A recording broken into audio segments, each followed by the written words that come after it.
Hi, my name's Phil Craig. I'm a writer, a TV producer, a lover of stories, and a connoisseur of scandal. And I'm on a mission to bring you the most scandalous tales ever told. So thanks for joining me here at the Scandal Mongers podcast.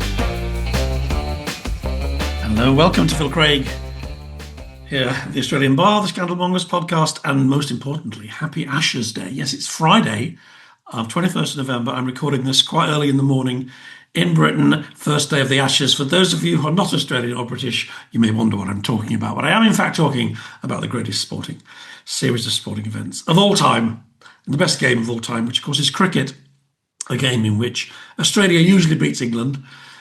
We play every couple of years here and then in Australia. It's very exotic and exciting, certainly for a gentleman of my years. I'm waking up to see the game being played on a cold and frosty morning in London when I was a kid. I used to sit in my bed, listening to the radio, looking out at the dark, cold nights, hearing about these exotic places like Adelaide and the Gabba in Brisbane, and hearing of our heroes fighting it out in the warm, exotic Southern Hemisphere. So yeah, I'm excited about the cricket. Have you noticed? Welcome to the programme. You can always skip ahead if you don't like all this rambling from me. But yeah, so I woke up really early. England are doing terribly. It's a bit depressing, but just as I start to record, somewhere over there in the corner, I've been watching a little bit of a fight back. Let's hope we have a competitive series, eh? Played in a good spirit, because it isn't always played in a good spirit. There's some quite famously aggressive and bad-tempered Ashes games in the past. Anyway, Happy Ashes Day. So yeah, wow. Many thanks for everybody who watched last week's show, me and Shauna. I'll talk more about that in a second. One of my most successful of recent months. A lot of new subscribers. If you've just found the show, welcome back. Thank you. I'd say at least half the comments, and I had hundreds this last week, hundreds. At least half the comments are about my sciatica, which has become a bit of a theme of this podcast. Phil's fortnightly health report. Yes, well, for those who are interested, and yeah, thank you for so many of you giving me lovely advice. I particularly liked, where was it? I did a little list. I particularly liked Debbie Winter-Roud. Debbie Winter, OWD 203. Anyway, hello, Debbie. Thank you for sending me a video of two silly physical therapists, and I've actually watched it, and it's helped. So that's really helpful. Many of you give me advice about the different treatments and exercises. It is a bit better. I'm sleeping through the night, sometimes without painkillers. I'm a bit more mobile. A doctor sent me for an MRI scan yesterday. It's been a month now. So maybe we'll get some news on that in a couple of weeks, days, and find out if I need anything done to my back, because often there's something to do with the discs. Oh, it's awful getting old, isn't it? Anyway, that's enough about sciatica. Yeah, really powerful show last week, last episode. A lot of you were very touched and moved by the things we talked about. A very difficult conversation clearly about Epstein, and also Virginia Giuffre, her book, and the things that were said about her and why she did the things she did. And Shauna, who's become such a good friend and is such a great conversationalist. Many of you will know Shauna Kay from the Vintage Read. We had a really honest and surprising discussion. I had no idea that Shauna was going to talk about some experiences in her own life where she felt frightened, powerless, a man bothering her, touching her, making her feel uncomfortable, attacking her effectively, and not feeling able to push back, and just hoping it would end. And a feeling that many of you reacted to and responded to and said you'd recognise in your own lives. That was if you haven't seen the show, it was a really, I thought, very interesting conversation. It's hard to talk about this subject without sometimes getting things a bit wrong or seeming a bit out of touch, perhaps especially if you're a 65-year-old bloke. Shauna helped me, guide me through it, maybe understand it better. So yeah, really, all of you who watched it, thank you for your many comments. Yeah, a corker of a discussion, Sue K 5782. Thank you, Sue. I didn't know you had a channel, Phil. That was interesting hearing you talk to Shauna, and also Di Davis, the policeman, the Royal Protection Officer, who's also in the show. You three were so interesting, and it was great to listen to you, and I've subscribed. Thank you, Sue. I hope you're back. Carol Fulton Kennedy. Shauna, thank you for sharing that very personal story. You will help folk who have been through similar. Phil, I was one of those people who criticised you for some of your earlier comments on Virginia, and it's lovely to hear your apology regarding those comments. It's appreciated by me. Well, I think we all live and learn. We struggle to find the words sometimes, and it's easy to get it wrong, but I appreciate that from you, Carol. Thank you so much. Sophia Alice Braga, all the way from Lisbon, says in Portuguese, greetings from Lisbon. I know what helps with sciatica, a couple of shots of Madeira wine. Very, very good point. We've actually just bought some for Christmas. Because last Christmas, you might remember, those who've been with me for a while, we were in Madeira where my mother-in-law had an accident and we had to get her back. And that was a bit of a drama, but she's still, she's in really good form at the moment, hobbling around, not hobbling, zooming around on a walker. So she's pretty much fully recovered from that. Madeira definitely helped. MU77, Di Davis is correct. Yeah, Di was very strong about the need for the British police now to get their act together and get involved with Andrew. He needs to be investigated and possibly charged with a range of crimes. We need accountability. It's only when people are called out for their crimes there will be justice. Very true. Of course, Andrew had a chance to try and do something for his reputation. That if many of you saw, there was a congressional committee, the Democrats, I think, members of a House Oversight Committee wrote to him and said, come and give testimony. You know things, surely, that can help us. He didn't. The deadline passed. I think one of them said something like, why is this man hiding from us? He seems to not to want to engage with anybody doing a meaningful investigation of this matter. Yeah, I think that's the policy now, isn't it? Hide him away. He doesn't say anything. People hope it goes away. He's had his sort of punishment. But I do wonder. I mean, if you remember what Di said, there are so many things to do with his behaviour, not only towards the women and the girls in the Epstein network, but also, of course, the money, the deals, the things he was doing whilst working allegedly for the government that definitely merit, I think, a police investigation. Maybe it'll still happen, who knows? But right now they're just hunkering down in, he's still in Royal Lodge, but he's going to move to some kind of beautiful cottage in Sandringham where he can spend the rest of his days shooting small birds and playing golf. Yeah, it doesn't seem like much of a punishment, does it? Anyway, that's where we are with that. The purpose of this show, I haven't even introduced it. I hope you know from the billing, it's a big one, another big one, and maybe even another emotional one for me, because this is the story that I was in a very small way involved with. Certainly knew, many of the big players. It's the story of the infamous Martin Bashir Diana interview of 1995. Andy Webb, a good friend, has been investigating it for years now and struggling to get papers, and got lots of documents eventually out of the BBC. He was on the podcast 2 years ago. But he's found out so much more and revealed just the most extraordinary story, actually, it's a story of bad behaviour, corners being cut, principles being set aside, whistleblowers being ignored, then punished, cover-ups, good people getting punished and thrown out and marginalised, and time-serving apparatchiks rising to the top. And it took so many years. And I should just say, I have good friends of mine, who were affected by this. I used to work for the BBC at this time.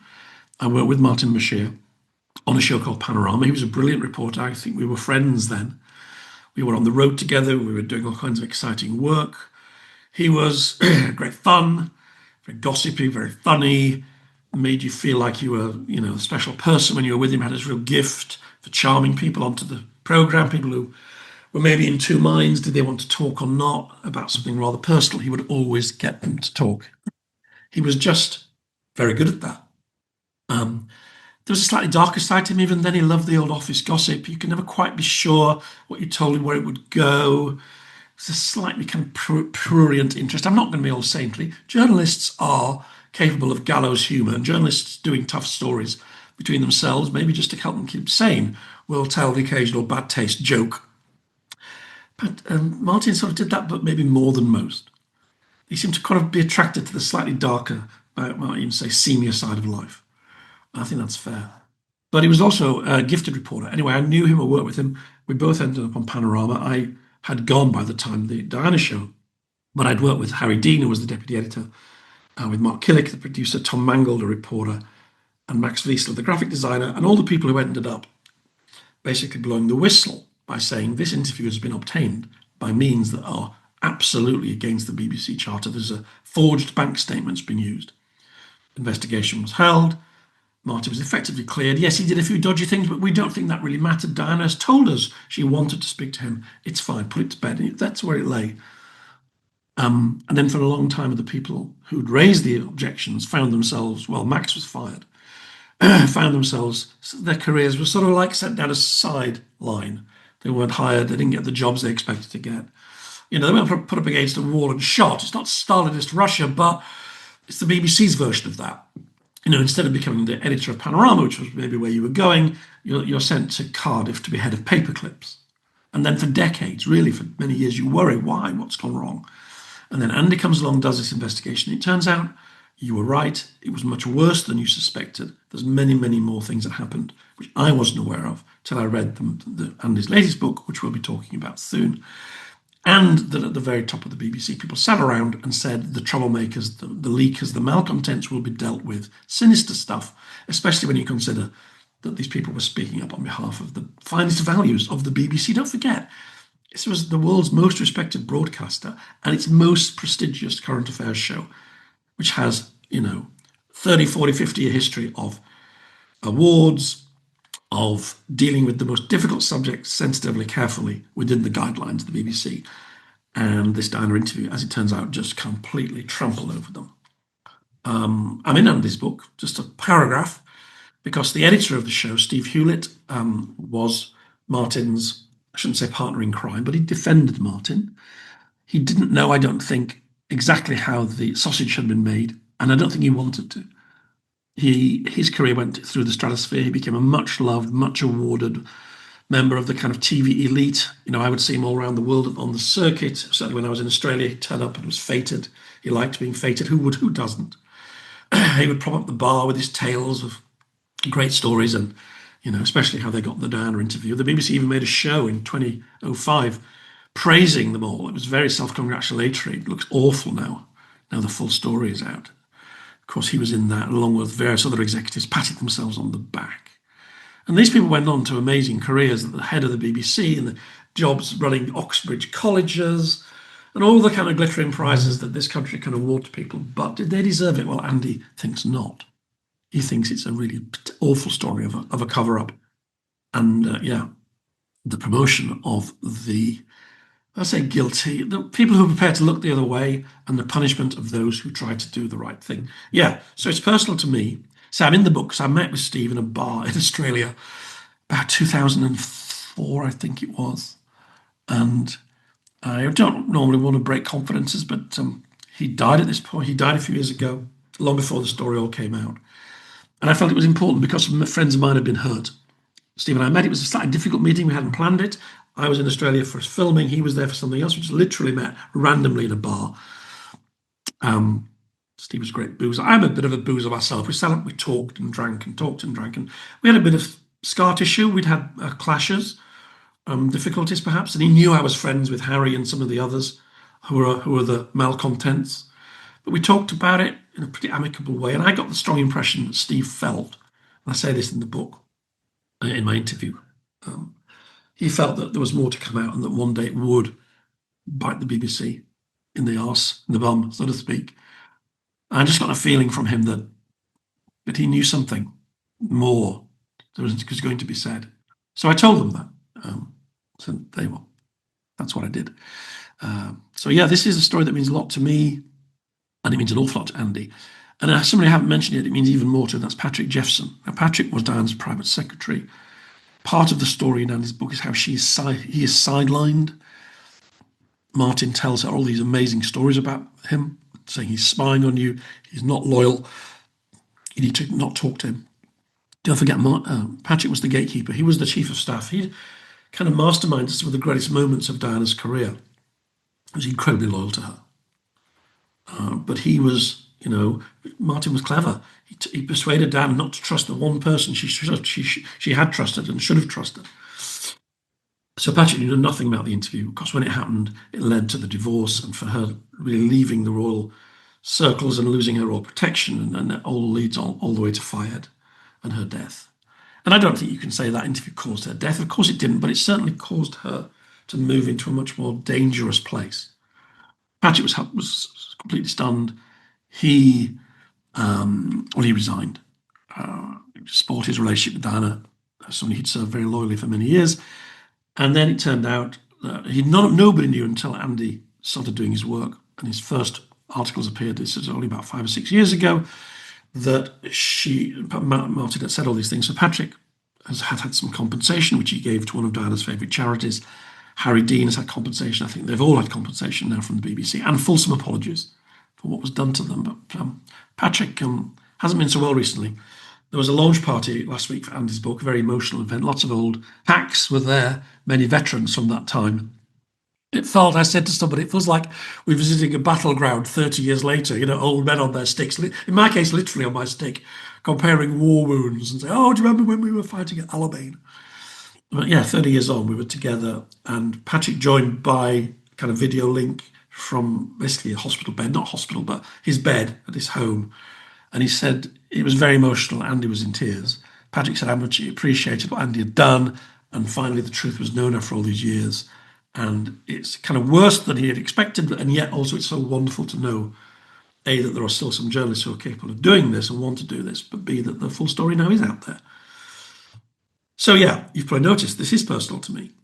And so that's why this is going to be the first of 2 programs. I intended it to be one long interview, but to be honest, there's so much. So this first interview with Andy is going to be just going to take us up to the interviews, how Martin got it. The second program, the next program will be what happened after the interview, and what happened when the whistle was blown, and then the cover up, and then Andy uncovered it. So that's what we're doing. Thank you for letting me ramble on. Like I say, you can always fast forward to the sort of best part, but I wanted just you to know where I'm coming from, why this story means a lot to me. And yeah, that's it. Thank you very much for joining us. Thanks to all of you who found the show. Very, very large number of new subscriptions, about 400, I think, since the last episode. Thank you. I hope you're still with us. Enjoy the eccentric pleasures. I'm going to return to the Ashes, see if England can fight back from the bad beginning. It is a game that lasts 5 days, and there are 5 games. So we're talking 25 days, potentially, of sport. And I feel emotionally wrung out by the first half of the first day. But that's what cricket will do to you. I'm sure many of my Australian viewers will, A, disagree about who they want to win, but B, totally understand why it's a big and important confrontation in the world of sport. Anyway, thanks for your time and your attention. I hope you enjoy my conversation with Andy, and I'll see you all in a little while. Okay, bye. Andy, hello, and thank you to the first of 2 conversations, because there's just far too much to say. Oh, well, good. So too much to read, even for one of your episodes. But great, good. No, there's so much. I mean, this is, gosh, where do we start? The royal family, journalism, the BBC, friends of mine, friends of yours. A story that has involved so many different factors, and I don't think even now most people know what happened. I just don't. And that's why you've done such an incredible service, laying it out like this. It's astonishing. No, well, it's interesting to hear you say that, Phil. I think you're probably right, because some people maybe think, oh my God, it's not that again, not the Diana Bashir scandal again. But I've always been of the view, frankly, that, the story, the full story in all its lurid detail hasn't fully emerged. And I think it is, it is only when you realise just how bizarre and sinister, etc., what Bashir did, the reality of that you see the full importance, and indeed the depth and the consistency and the persistence of the BBC covering up of what had happened as well, I think. Yeah, so I think most people think, oh, there were some dodgy documents that Diana saw and that was a problem. But I mean, let's just go through it. Let's just paint the picture, because listeners, there is way, way more than that. Way more. Where should we start? Well, I mean, to set the scene, it's the 90s. The royal family in Britain is the biggest story in the world. Diana is probably the most famous woman in the world. Is that fair? I think so. I think that would absolutely. If you think of sort of Kim Kardashian plus Taylor Swift times 2 equals Diana 1995. Yeah, I mean, there were fewer celebrities then. There were fewer channels, and she was just the queen of the A-list. She was already super famous before her marriage started to unravel. When she wrote her book telling her side of the story with Andrew Morton, she got a whole new wave of fans for speaking truth to power and standing up for women who've been badly treated by men. And there are plenty of those in the world. And she was still smart, professional, doing all these amazing functions. I mean, she was at the top of everybody's list. Yeah, no, that's absolutely the case. Absolutely, yeah. And also, people knew in our business that you could make a fortune getting a really good royal scoop. People had, and people wanted more. For sure, for sure. I mean, Andrew Morton, I don't know exactly how much Andrew made from his biography with Diana, but clearly, the only question is how many millions that was. So, in another corner of this story is an august BBC institution, BBC Current Affairs Department. And it has various programmes. And one of them is called Public Eye. This really made me laugh. I was a founder member of Public Eye, and this is how Andy Webb describes the show in his book. Public Eye, a worthy but low wattage strand looking at UK domestic issues with a furrowed brow. Fair. Guilty as charged. That's what it was. It was quite a high-minded, old-fashioned BBC current affairs show.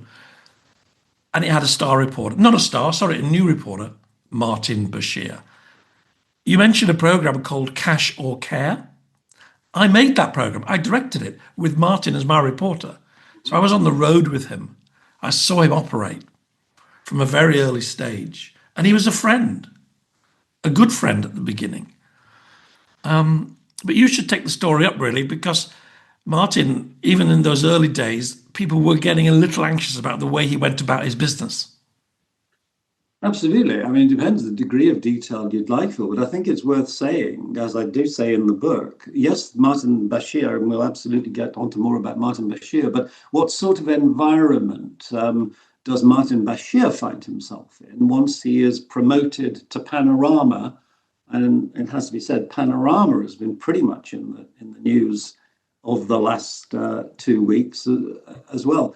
The environment Martin Bashir finds himself in is this, that Panorama is pretty much in turmoil because of a gentleman called John Birt. John Birt was the boss of the BBC at the time, what they call the Director General. And John Birt had arrived at the BBC in 1987, and his mission in life had been to reorganise, to reinvigorate current affairs. At the top of his hit list was Panorama. And John Birt arrived on the scene with what some people may remember as what he called a mission to explain, which was to radically revise the way that current affairs had been made, the systems that had evolved over decades, and in my view had evolved very well over decades. And John Birt, that he thought he knew how to do it much better. I don't think he did know how to do it much better. And to cut a very long story short, the reforms that he introduced ended in turmoil, absolute turmoil. The experienced old hands on Panorama, a lot of them were just fired. They were fired. The programme went through, I think it was something like 5 editors in 7 years or something. And when you fire the people who know what they're doing, you need to hire other people.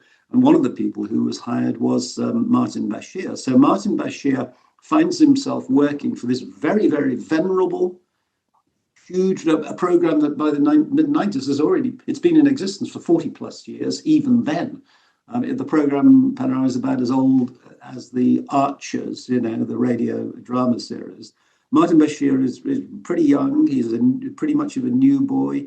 Nobody knows much who he is. Somebody unkindly said, and it's in the book there, that Martin Bashir at this point isn't even a household name in his own household. He is that obscure. And we'll get on to the fact that, the world and his wife is chasing Diana. Oprah Winfrey is chasing Diana. David Frost is chasing Diana. Barbara Walters, a big name of the time, is chasing Diana. They don't get her. They're invited to lunch at Kensington Palace sometimes, but they're not going to get her. Martin Bashir does get her. And the big question is, well, how? What did he do? What did he have to say? What did he bring to get Diana on board? Anyway, that's where my Yeah, so these are the cast of characters. And actually, one we should mention, Steve Hewlett is the newly appointed editor of Panorama, where I had also worked, although not with Martin. And Steve Hewlett was, you mentioned John Burt and his people in their Armani suits. Steve was a bit rougher. Steve had a leather jacket. Steve wanted to mix it with the more tabloid hacks. Steve, this was a time, don't forget, where people were getting stories and scoops, and there was phone hacking, and the News of the World was in its heyday. There was a kind of rough edge to Steve and to some of the stories he wanted to chase, which I think is significant in what later happens. Maybe he's a man who doesn't mind cutting corners, let us say. But I'd worked with Martin on the road in the other show, Public Eye, and I noticed he was formidable at getting people to be on the programme. Quite often in our business, people need persuading. They're not sure they want to share a sensitive story. I think that one you mentioned about the GPs, were people talking about health issues. But, Martin, once he got in somebody's living room and had a cup of tea, he was in. He was charm itself. He was unbelievably good at that, getting people to trust him. And even in his social side of his life with him, in the office, on the road, he was a great one for sharing confidences, making you feel he was, he knew you, he admired you, you were his friend. He had a real skill for friendship, I have to say, even before he got to Panorama. And I think all that's relevant for what happens next. Mm-hmm. Indeed. So, sorry, I'm doing more talking than you. I should stop this. You tell quite brilliantly the story of how he begins to get his foot in the door of Diana through her brother, with details I'd never read anywhere else. So please tell me that story and take as long as you need, because it's endlessly fascinating. Sure. Well, Martin Bashir realised, again, very, very cleverly, percipiently, that the gatekeeper, as it were, or the way to get into Diana's trust, to penetrate, the inner sanctum of Kensington Palace, was to try to win the trust and gain a recommendation from her brother, Charles Spencer. So Martin Bashir thought to himself, what can I do?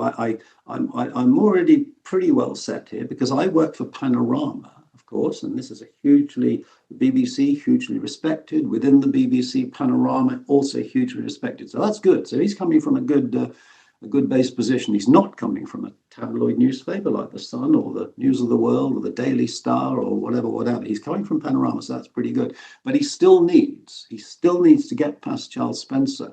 And Charles Spencer, at this point in history, people should remember that Charles Spencer is himself a journalist. And actually, in my view, a pretty good one. He'd been a journalist for 10 years at this point. He'd been a journalist, he'd been a reporter for the American networks.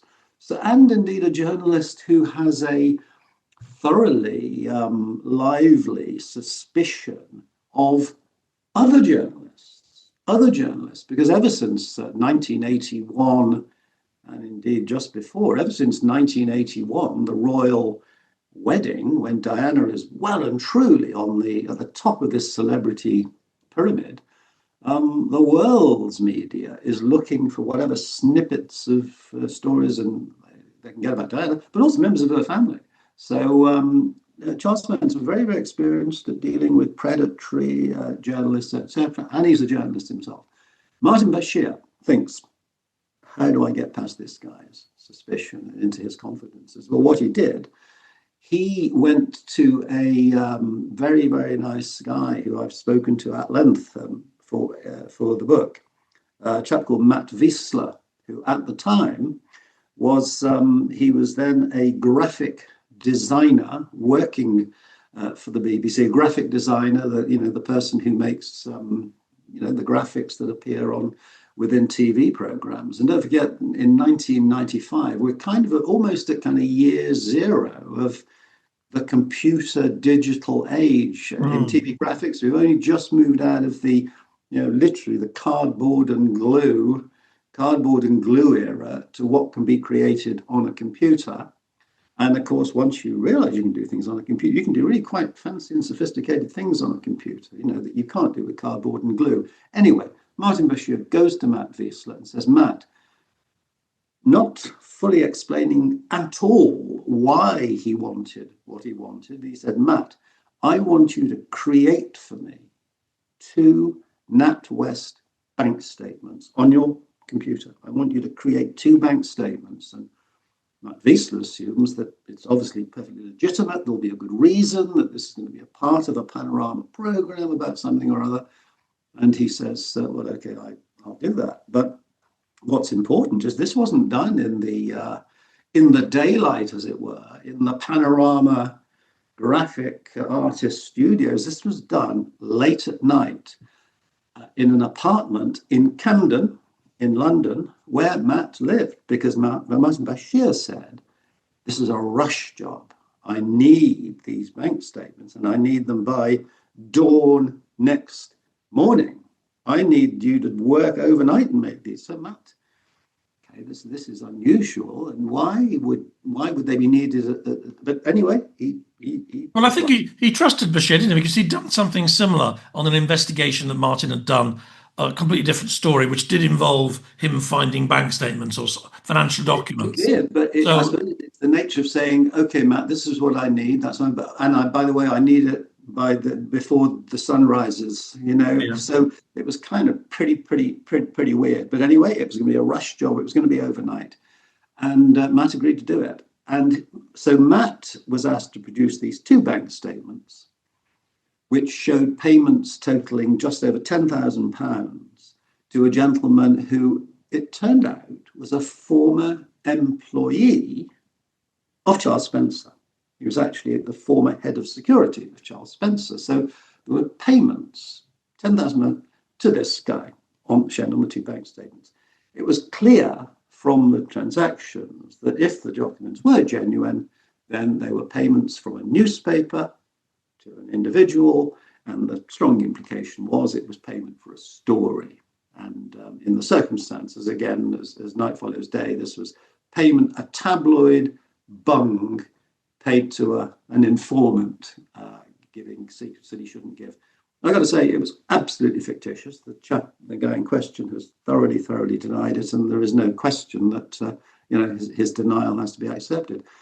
But anyway, Matt creates these documents, again, with absolutely no knowledge of how they're going to be used.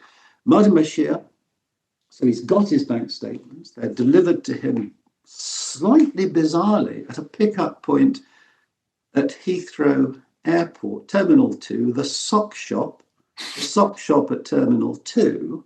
The motorbike courier heads through the dawn and drops them off, and Martin Bashir picks them up there. Martin Bashir then heads up to Althorpe, the huge stately home in Northamptonshire where Charles Spencer lives, because Martin Bashir had been able to fix a meeting with Earl Spencer. He'd rung him and he'd said, look, I've got some very, very important news that I need to impart to you. And I've got to meet you. Charles Spencer agreed to see him. Charles Spencer, and I described this in the book, Charles Spencer vividly recalls this meeting when Martin Bashir, the guy from Panorama, arrives. He said he was wearing very shiny brown shoes, which sounds very memorable. He said that the first thing that Martin Bashir did was not show the bank statements. He said he gave him a little electronic gadget. Martin Bashir said, Earl Spencer, I brought something for you. It was a little electronic gadget. And Earl Spencer says, oh, thank you, what's this? And he said, what it is, you put it in your ear, and 1995 technology with you put it in your ear, and you flick this switch here, and you can record phone calls. So you record it. I'm going to give you this gadget. And you're going to need this because you can't be too careful. There are people who...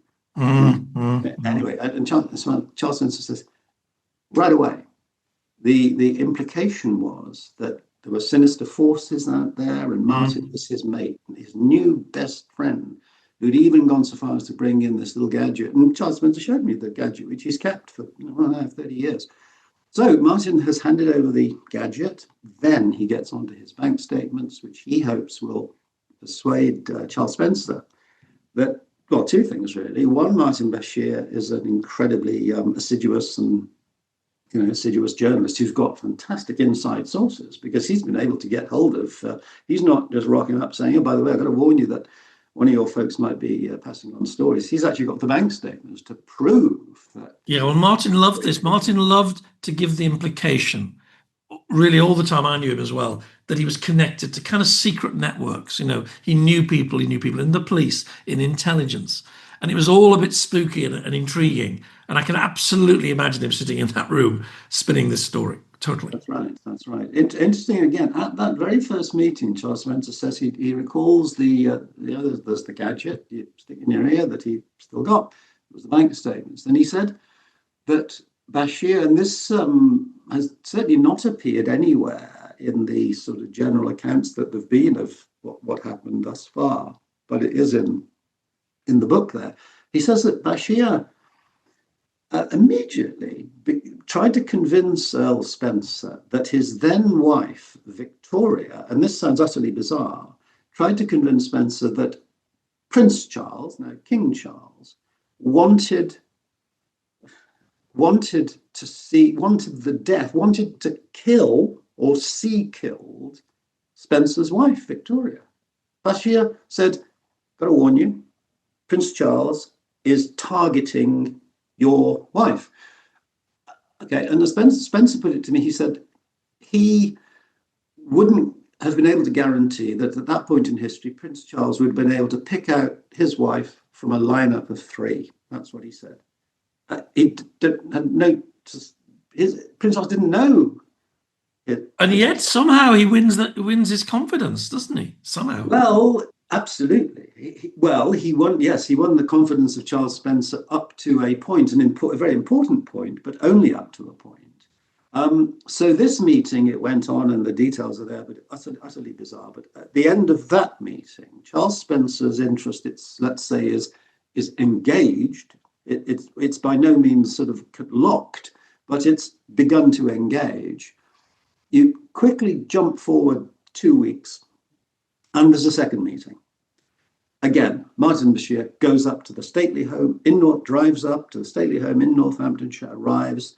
This time, he's got a completely different pair of bank statements. Again, clearly they were forgeries, but Charles Spencer wasn't to know that at the time. Were they also made by Max, or do we not know where they came from? We've had absolutely no idea where they came from. And still to this day, there are only ever two people who've set eyes on these particular bank statements, and that is Martin Bashir himself and Charles Spencer.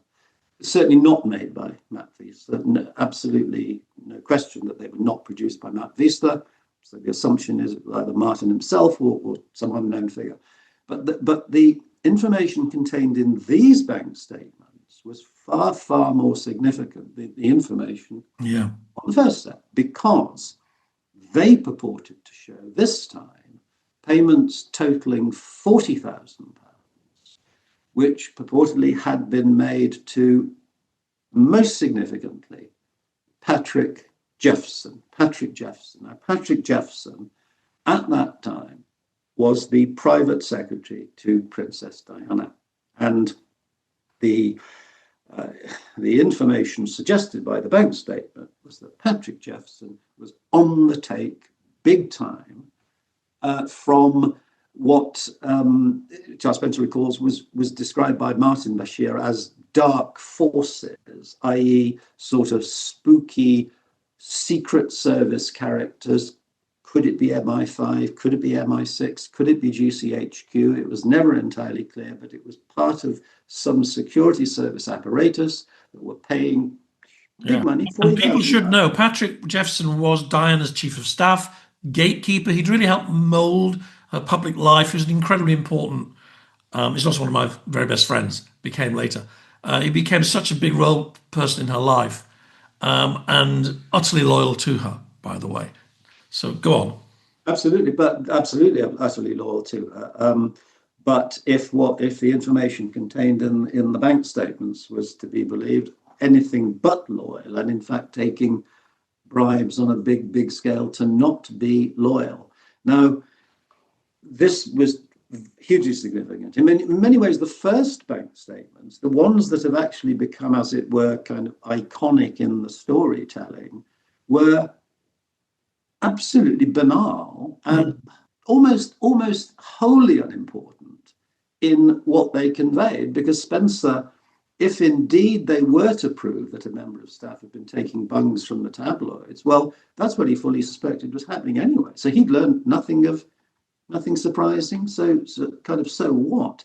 All they really did was validate Bashir's claim to have good sourcing. That's what they did. But the information contained in them was of really no interest to Charles. So, but the second ones really pique his interest, and this is when he calls his sister, right?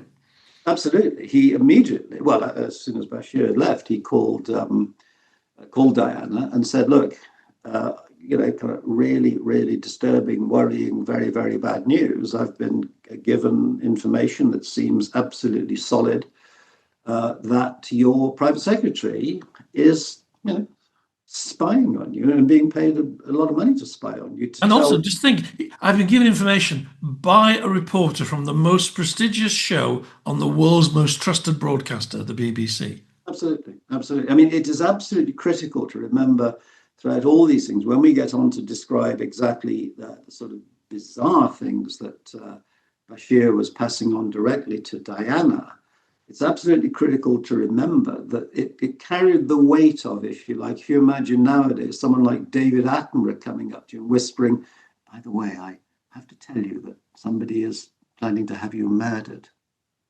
It's kind of that's how it was. That's how it was, and that's how it was believed. So, fine. So, bank statements number 2, they purport to show that Patrick Jephson, Diana's private secretary, is a spy being paid by security services. At this point, Charles Spencer does call Diana and says, look, you've got to meet this guy. I'm going to fix a meeting. The three of us are going to sit around and we're going to, there'll be me, you, and there'll be this chap, Martin Bashir. So sure enough, this meeting is arranged, and it took place on September the 19th of 1995 at an apartment in Knightsbridge that belonged to a friend of Charles Spencer. And so this is the day, September 1995, the first time that Martin Bashir and Princess Diana meet. That's the first time they met, never seen each other before.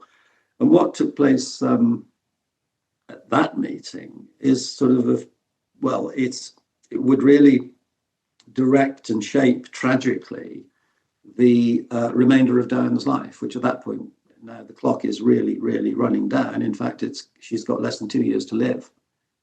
She's now got less than 2 years to live, and it has to be said, the shortness of her remaining life is to a large degree determined by what happened at that meeting and things. Yeah, and like I say, people think this is about documents, but it was really about what he said. And Charles Spencer wrote it all down at this extraordinary meeting. Please tell us, because that blew my mind. I think I knew some of it, but the way you lay it out in this book, oh my God. Fine. Well, I mean, Charles Spencer sat there. He had a notebook that he was working for the American network NBC at the time, so it was his work notebook. He sat there, and Bashir began to unfold the most extraordinary set of claims, each of which, as they appeared, Charles Spencer carefully noted down. There were 32 separate ones, but amongst the most bizarre and lurid of them were things like, well, for instance, the Queen, then Queen Elizabeth, the late Queen. Bashir claimed to have solid inside information that she was seriously ill. She had a heart condition. She was said to be eating for comfort. So bizarre, but the key thing was that she was seriously ill and probably not long for this world. Another claim was that Prince Edward, who at that point in his life was unmarried, it was said that he actually had AIDS and had been treated at the Royal Marsden Hospital, one of the leading cancer hospitals in London. One of the most bizarre claims of all was that young Prince William, at this stage 13 years old, had been given a watch by his father, which had been specially engineered such that it could secretly record conversations. So he's going around and he's bugging and recording conversations, and Prince William had this watch. But hugely significantly, Bashir was to claim that Prince Charles also was planning the murder of not only Diana, but Camilla Parker Bowles as well, the woman who, well, she is now the Queen of England, and people will remember that at that time she is the romantic partner of. Yeah, he'd just about a couple of years before accepted on television their relationship, hadn't he? Around the time that Diana had her book with Mongers. So they're separated but still married. Sorry, go on. Not at all. But you say to yourself, not only do you say what Prince Charles, the man who's now King of England, Prince Charles wants to have his separated wife murdered. Well, you might just begin to get your head around that. But why would he want to have his partner, his romantic partner, murdered as well? Well, Bashir had an answer to that, because Prince Charles, Bashir said, actually was having an affair with the couple's nanny. The couple's nanny, who at that time was a 30-year-old. The name that she was known by at that time is a memorable name, Tiggy Legberg. Tiggy, that's her nickname. Tiggy Legberg, a married name that she uses now is Alexandra Pettifer. So the story was this. Prince Charles was having an affair with the nanny, Tiggy. To allow that affair to prosper and turn into marriage required the elimination of Diana, the elimination of Camilla. And at the point at which the marriage took place, of course, what happens to William and Harry, aged then 13 years old and 11 years, they become the stepkids, the stepchildren of the nanny, Tiggy, the new, putative Queen Tiggy of England. Queen Tiggy the First. The Tiggy the First, the scenario that had been painted. I mean, it's such an extraordinary thing to say to somebody you'd just met, future Queen of England, because she still was going to be at that point. Yeah. And yet they didn't throw him out and said, "You're a maniac," did they? They didn't throw him out and say, "You're a maniac." That's quite right. But we should also say that Martin Bashir, sort of when he was interrogated years later, sort of said, well, some of those things I might have said, or some of those things might have been said by Diana, and Charles just wrote them down. Just to be fair to Martin. I'm not sure we should be, but that is what happened, isn't it? It is. I mean, when he was being sort of challenged on these extraordinary things, yes, he did say that. But essentially, Martin Bashir, when he was challenged, when the inquiry was finally held in 2021, but effectively he said, no, Spencer is making it up. He's lying. I suspect he maybe, this is Martin Bashir's words, I think he probably just wrote these notes a few months ago and produced them. So no, Martin Bashir, I mean, you either did or you didn't say that, the King of England has hired a hit squad. There's no middle ground there. Either he has or he hasn't, and it's been said. But anyway, these are the stories that emerged at this meeting. You might say to yourself, well, hang on, this is beyond crazy. And indeed, by the time we got to 32 kind of lies of that nature, by the end of this meeting, Charles Spencer indeed thought that, in his words, Martin Bashir was just full of crap. He said, "What? Hang on. This guy, I've seen him twice at home and with that. No, I'm done. I'm out of here." The meeting wrapped up. Bashir left. Charles Spencer took Diana on one side and he said to her, "Look, using the pet names, he said, 'Look, Dutch,' he said, 'I'm so sorry. I'm so sorry. The guy's full of crap. I've wasted your time." And I put it in the book, it's like this. It's like two friends, or indeed, brother and sister. They've been to see the same movie, and one of them comes out and says, "Timothy Chalamet, whoa, he was great. Didn't he knock it out of the park?" And they all said, "Hang on, he was rubbish." And whatever. Yeah. So Diana was impressed and was determined to take it further, basically. She was absolutely impressed, but unfortunately, as I say, it doesn't really matter. And that's they have a hug and kiss and they head for the tube. Doesn't really matter. In this case, it mattered enormously because Charles Spencer had just assumed Diana had, left with the same view he had, but she hadn't. She had actually, as these stories unfolded, somehow they had landed. And the one that had landed most precipitously was the notion, the terrifying notion, that Tiggy Legg Burke, the nanny, might indeed be engaged in an affair with Charles. But most importantly, at this point, as the nanny, yes, she is looking after the boys for, on alternate weekends, and a friendship is quite naturally sort of developing with the boys and the nanny. And it's kind of the plot of, a lot of, episodes of EastEnders. It's nothing unusual about this. The separated couple where there's another woman moves in and there's children, etc., jealousies and tensions and so on build up. And Bashir had been able to see that this was very, very fruitful territory. And Charles Spencer describes it this way, that as the meeting went on, he was watching Bashir, and the analogy he uses was playing battleships, the game where you see, you don't know what you're hitting and when you're hitting it, but when you're hitting it. Yeah, very interesting. And he said that it was when Tiggy and the children, when that was thrown in, that's when sort of Diana leans forward. Wow.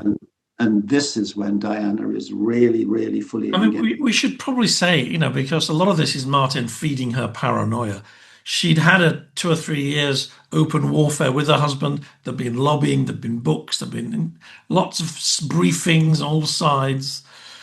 She had some reason to be paranoid, but of course she then perhaps became more paranoid than a normal person would be, and that's something else Martin starts to feed, all this stuff about you're being bugged, they're going to kill you. I'm rushing forward a little bit now because there's an amazing facts that I'd never seen before that you have in the book. Was that to Diana or to Charles? I can't remember. I'm sorry, what? Martin sends a fax. I'm sorry, yes, the facts, absolutely, the facts, which is absolutely critical. Remember the facts? Absolutely, the facts. It was actually sent on September the 26th, 1995. So what are we here? We're only 7 days after this first meeting, the meeting where Diana and Bashir first meet. So 7 days later, a fax arrives at Charles Spencer's big stately home. I don't know why I keep pointing that way. I mean, I presume it must be behind me somewhere anyway. The fax arrives at the stately home. It's signed by Martin Bashir. And the fax, which is reproduced in the book, because Charles Spencer was kind enough, he gave me a copy of it.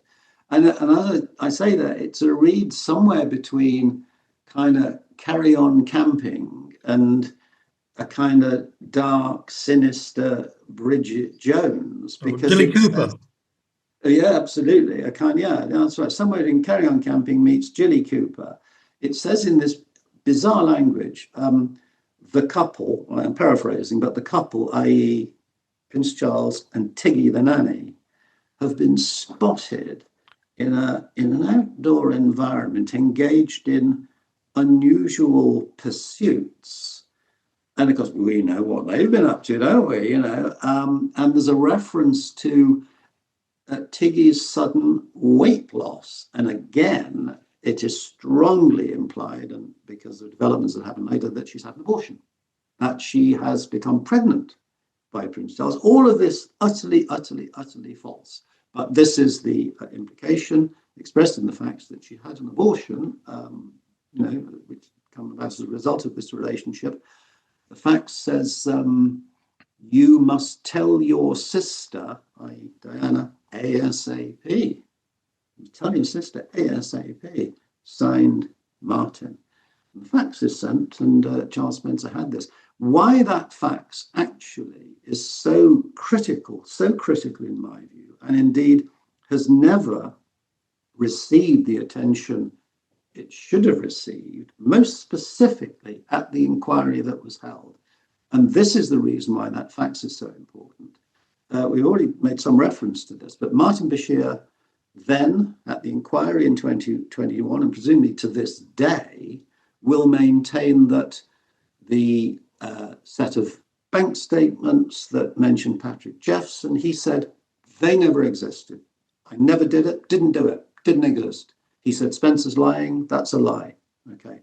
The first set of bank statements, he says, well, yes, I'm okay. I had some documents, but there's nothing sinister about them. Nothing sinister about them. In terms of the meeting between Diana, Spencer, Bashir, where Charles Spencer has notes, Bashir says, fiction, fiction, fiction. Never said those things. Charles Spencer's made up the notes. Fine. Even if all that is true, Martin Bashir, what about this fax that you have signed where you are making substantial, serious allegations about Prince Charles and the nanny?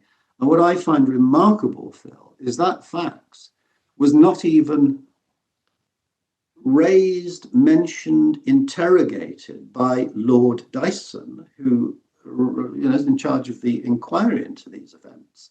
And I can't, for the life of me, begin to understand why that is the case. Because, as I say, even if one were to dismiss all the other incidents, you have this. It is the smoking gun, the smoking fax. You have this documentary evidence. Why did he not find it? The feeling he had to say, Mr. Bashir, you have created a fax signed by you here that says this. What exactly were you meaning? And can you tell us anything about your sources for Prince Charles and the nanny having been spotted in the bushes at it? No, one would have thought that would have been an area that the investigator would have wanted to pursue. He didn't. Anyway, that's maybe for a discussion. We'll do that next week because we're going to get to the inquiries and everything. I guess, again, rushing forward a little bit, he's got his way in now. He's seeing Diana. Charles doesn't know. He's seeing Diana. He's going to the palace. He's even cooking her pasta. And he's starting to suggest that maybe she should do an interview or perhaps a massive book, which again is something I didn't know until I read your book. No, absolutely. That came as a surprise to me, but I think it's absolutely fascinating. And it gives you a real kind of insight into the way that, I meant Diana's mind, but the way that Martin Bashir's mind was working here, because he initially embarked on this once he began to get into Diana's confidence. Martin Bashir saw this as a way of making a fortune, almost like, well, forget the BBC, forget the TV. I'm going to make a fortune here, just like Andrew Morton in his time has made a fortune by becoming Diana's official biographer. Martin could keep the story as short as possible, but Martin Bashir was able to set up a meeting with a publisher at Hodder and Stoughton, this hugely respectable publishers. They're so respectable, they published Phil Craig. That's how respectable they are. Well, a good place to go. And that's where Martin Bashir went. And the publisher, Roland Phillips, said to me he had a very, very clear memory that what Martin Bashir was interested in was the more than most authors would be, in fact, was interested in the bottom line. He wanted how much. He wanted a figure at the very, very first meeting. And Roland Phillips said, well, I sort of, experienced publishing. He did his thing in the back of an envelope. He said, well, it's not, let's put it this way, it's not going to be less than 1.7 million. That's kind of just a given. You can look at, you're going to make 1.7 million out of this and then some. And apparently, Martin Bashir's, okay, that'll do. I like the sound of that. So, yeah, it appears that Martin's first aim was to actually create a best-selling book out of this. I mean, just to finish that particular story off, because I think, again, it gives you some insight into Martin's way of thinking. Roland Phillips, the publisher, of course, he's just about as thrilled as anybody else here, because this is a lifetime, the coup of a lifetime. But he says after 3 meetings with Bashir, the next he heard publicly was there is going to be a big TV interview with Diana, and he thinks, oh, okay, wow, that's fascinating. Obviously to do with the but the book is still going to go ahead. The interview then airs, and he said then he heard no more from Martin Bashir. He tried to call him, calls weren't returned, etc. Didn't hear a dicky bird from Martin Bashir. And to this day, he's not entirely sure whether the whether Diana had indeed agreed to have her book written at all, or whether it was part of Martin's plan all along to add to his own allure by saying to Princess Diana, look, by the way, I've got very good relations with this hugely reputable publisher, Potter & Stone. And also, don't forget, there's more than one way to make 1.7 million quid or whatever. You know, if you could do an interview that makes you the world's most famous reporter and get a job in America, which is what Martin does, you make a lot of money that way. I'm sure he'd made many millions over the years and indeed decades in which he was allowed, and I'm going to say it, allowed by the BBC to continue to get away with it. So, for sure, he trousered plenty in time. But interesting that he, almost from day one, saw this as a money-making thing that involved a book. So let's talk about the interview itself, because I've only got another 10 minutes. I want you to paint the picture, because you tell the story so well about how he coaches her through it, how they're all smuggled in the dead of night, and nobody knows, especially Patrick Jephson, what's going on.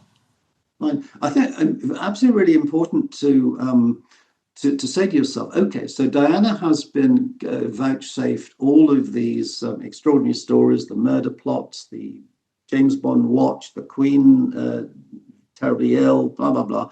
Diana's been told all this stuff. But when she appears on Panorama, she doesn't say all this stuff. So why is that? What's going on? What is the aim? What is the point of the Panorama interview, if not to go on television and say, stop everything. Prince Charles is planning to have me murdered. She doesn't do that. Why doesn't she do that? Because Martin Bashir has painted, again, you can only say it is clever, sinisterly clever, but he has painted a scenario as follows, that Diana will go onto Panorama. She won't divulge the secrets that he has passed on to her from his sources, the Secret Services, etc., but she will do two things. She will make it utterly clear to Buckingham Palace that she isn't going anywhere. I'm not going anywhere. And she actually says as much on a couple of occasions during, I'm not going to be pushed around. I'm not going anywhere. But most important of all, towards the end of the interview, within the last 6 or 8 minutes of the interview, she's asked by Martin Bashir, okay, do you think that Prince Charles should become king? And she havers a little bit, but then essentially says, well, no, I don't. I don't think he should become king, because I don't think it would suit him. She says, I know the character. I don't think effectively he's cut out to be king. She's then asked, well, so clearly you would think that the best thing that should happen is that William should take the throne instead. And she says, well, certain things flow from another. And so, yes. So Diana has said two things. She said to Buckingham Palace, don't think I can be pushed around. And also don't think for a moment that Prince Charles should take the throne. Now, Bashir, having managed to convince Diana that the Queen is in fact not just ill, she's going to abdicate. She's going to abdicate in 6 months' time. He puts a precise date on it. April 1996, the Queen will be abdicating. So in the scenario, I'd say this sort of sweet netherworld, Britain 1996, that Martin Bashir has painted for Diana is this, that the Queen's gone. Prince Charles is gone. He's gone off to Highgrove and to do his organic farming or whatever he wants to do in Highgrove. William is on the throne, and who is the mother of the monarch is Diana. So Diana's position, far from being the sort of separated, shunted aside woman whose kids have been grabbed and taken off by the nanny, all of a sudden, the mother of the new King of England is there. Prince Charles is off doing his thing, whatever, the Queen's out of the way. A hugely attractive situation for Diana to see herself. You see, this is why your book's so interesting, because you absolutely explain why she says what she says and the backstory, all these extraordinary claims that she's come to believe, told to her by this reputable representative of the BBC. She's come to be made to believe. It's funny, because you used a word earlier on, and indeed, you're not the only person. And indeed, in the speech which Prince William made back in 2021, he uses the word as well, and that word is paranoid. But when I hear that word applied to Princess Diana, I can't help but think that, do you know what? Well, paranoid carries this connotation that it's almost a sort of psychiatric diagnosis. And I think it's kind of unfair and it's unkind, because in a situation where, let's say I was in a situation where I knew for sure that my phones had been tapped and bugged and my phone conversations broadcast to the world in the Sun newspaper in the famous occasion that was called Squidgygate. So that's a fact. Well, how much detail can we go into? But that, for instance, and as I say, then this hugely reputable organization, the BBC, appears to have sent to her a representative with his wire-in glasses and his suit and his documents to vouchsafe to her that her life is in severe danger. So paranoid, well, or just sensibly. Well, that's actually a really interesting way of putting it. And you do have in the book the fact that she meets with a lawyer around the same time, just before this interview. She also talks to her friend Rosa Monckton and says the same stuff. I am worried that someone's going to kill me. If that happens, here is what you need to know. So she clearly does have. She thinks she's been spied upon. She's only changing a phone number, isn't she? Changing a phone number, but puts on record, as you say, to her lawyer, something that Patrick Jephson described to me as, in effect, it was Diana making her last will and testament. Diana was putting down on paper the world as she truly understood it to be. And that's a week before she does the interview. It's a week before the panorama cameras, where they turn over to do it. So from Diana's point of view, okay, this is the truth. This is the world as it exists, that has been explained to me. That's going to be put down on paper by my lawyer and then locked away in his safe. I'm going to go on Panorama, though, and as I say, very cleverly do something, two other things. I'm going to tell him I'm not going to go anywhere, and I'm going to try and ditch Charles's chance of taking the throne, which puts me into pole position. And it all sounds utterly, utterly bizarre. And the important thing to remember is that Diana really only had to inhabit this crazy, crazy, universe for as long as it took for Martin to get his interview. So Diana only needed to be terrified and frightened enough for 2 weeks, 4 weeks, 6 weeks. It actually was 47 days from the day that Martin Bashir meets Diana to the day the interview is recorded.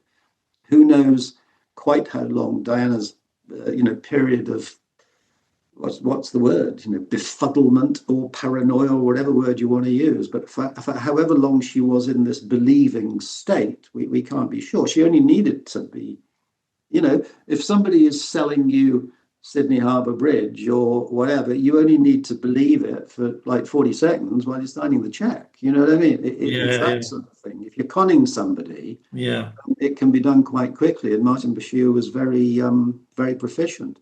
So, Diana delivers the interview. The interview goes out to 23 million in the UK, an estimated 200 million around the world. It is far and away to this day, the most momentous piece of television that the BBC has ever transmitted in its century plus history.